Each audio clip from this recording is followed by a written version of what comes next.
Alors que certains jeunes s'interrogent sur leur avenir, il est des secteurs très porteurs. Certaines enseignes de grande distribution cherchent désespérément des bouchers.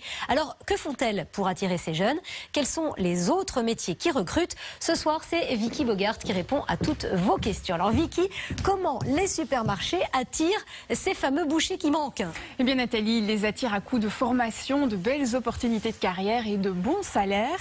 Carrefour, par exemple, propose une formation de 6 à 12 mois pour acquérir les techniques de base de la découpe, ce qui débouche sur un certificat de qualification professionnelle. Monoprix a carrément ouvert son propre laboratoire pour former les jeunes et leur permettre de passer leur CAP boucher. Les diplômés sont ensuite directement embauchés avec un salaire entre 1 800 et 1 900 euros bruts par mois.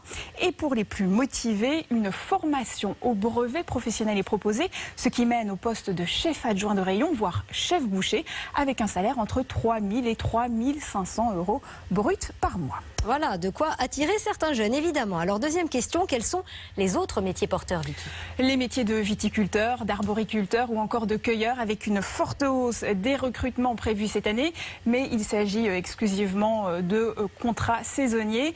Les aides ménagères et les serveurs complètent le podium de ces métiers les plus porteurs, d'après l'enquête réalisée par Pôle emploi. On embauche aussi davantage de conducteurs routiers et d'aides-soignants. L'informatique a également le vent en poupe, avec des besoins de développeurs et de spécialistes dans la sécurité des données.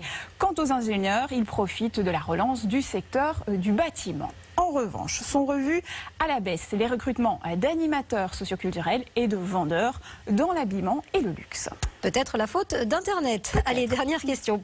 Les perspectives générales d'embauche sont-elles bonnes, Vicky? Plutôt, cette année, près de 2 millions d'embauches sont prévues. C'est près de 150 000 de plus qu'en 2016. Une hausse record depuis 15 ans. Et plus de la moitié de ces emplois potentiels sont considérés comme durables. Des CDI ou des CDD de plus de 6 mois.